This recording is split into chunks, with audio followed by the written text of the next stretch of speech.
Hey guys, my name is Kyle White. I'm a doctor of physical therapy. I specialize in treating orthopedic conditions in an orthopedic setting and rehab ACL tears on a frequent basis. Today we're going to talk about Austin Forkner's traumatic knee injury. I do want to say I've torn an ACL in both of my knees and had some meniscus involvement in the right, and so we'll talk about that a little bit later. We're going to break down Austin's traumatic knee injury. We're going to go over each component of that injury from going off what he said in his Instagram video earlier.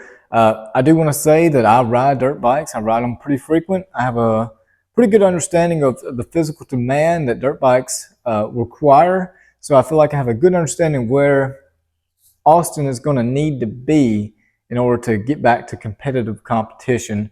We're going to talk about a timeline for Austin to get back to riding following this rehab and this surgery. And we'll just jump right into it, guys. Super traumatic injury. ACL full thickness tear, meaning that ligament is blown. It's done. Now, ACLs are typically around a 9-month recovery. Now, that's if you don't have any other factors going on, no setbacks, no other comorbidities or complex injuries that go along with that. 9 months is kind of standard. Now that can vary depending on who you talk to, but 9 months is going to be kind of the standard there. And we'll jump right down to the tibial plateau fracture.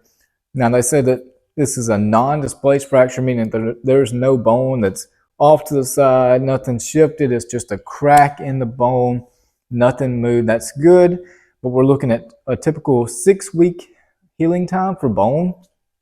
And that's just going to further complicate things in the surgery. And I don't know how long they'll want to wait for that bone to heal before they dive in there and repair everything. But that is just another complication to add on to the other injuries. Now moving on to the meniscus tears that Austin has.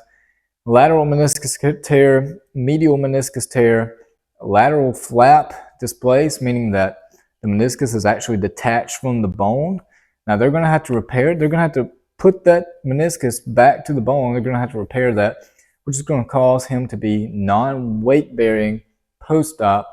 Now the medial meniscus tear, now he didn't get into that too deeply, so we're just going to assume that it's a non-complex radial tear, no parrot beak or lifting of the flap or anything like that. So what they'll probably do is a meniscectomy. They'll just shave off the torn meniscus, make it nice and smooth and pretty to where it doesn't aggravate his knee joint anymore. Now there is some downsides to that because the meniscus is the cushion, the suspension of the knee, if you will.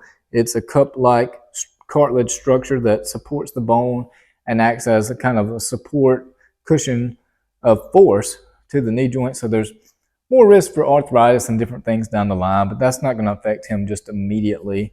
Structurally, he'll be sound after surgery. Also, he had the PCL, grade 2 PCL tear. And grade 2 meaning that the majority of that ligament is torn.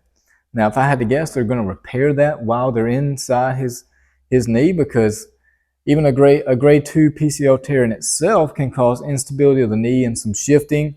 He's a high level competitive athlete. They're probably going to repair that as well. And I think that kind of goes without saying, but PCL tears are a recovery in themselves. When it's simply a PCL tear, that's a long rehab in itself. Now it's not like we're doubling the rehab time. We don't have to do 9 months plus PCL time. You're recovering from both at the same time, but it is another complication that slows down rehab, slows down recovery. And with that, we'll just kind of jump into recovery timeline for Austin to get back to competitive riding. I think we're looking at a 10-month minimal recovery for Austin. And I say minimal, that's if there's no setbacks, there's no complications with surgery. That's everything goes perfect. I think we're looking at 10 months minimum. 10 months because, we're Wednesday after the race, still no surgery. They're going to wait for the swelling in that knee to go down so that they can operate. Operating requires visibility. They have these small cameras that they have in the knee. They have to see what they're doing.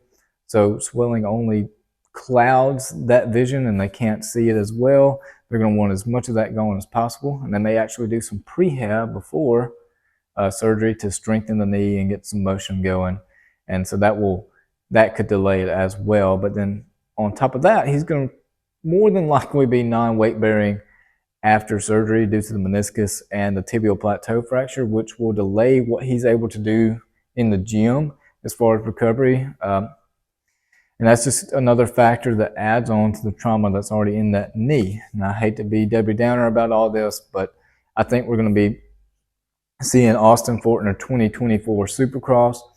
I don't think that he's going to make even the later races in the motocross season. Now, it's possible, but I don't see why they would push him to come back if he's not 100%. I don't see him being 100% until really this time next year, or even maybe more than a year. So I'm saying 10-month minimal to him being back on the bike at a competitive level. Now, this may be something that he's not even feeling his normal self for 2 years, and that's just the reality of it. Anytime you have major reconstructive surgery to a knee, joint receptors, sensory receptors, all that's getting cut. It's a lot more that goes into it than just fixing a ligament. Oh, he's good. You know, you got to get back to where you trust that knee. There's a mental aspect to that as well. So I'm saying 10-month minimal recovery to get on the bike back competitive. 2024 Austin Forkner. I would say that, you know, there's a chance we might see him in the super motocross end of the year, but I don't think he's going to qualify for that because I don't believe that he will be able to make even any of the motocross season.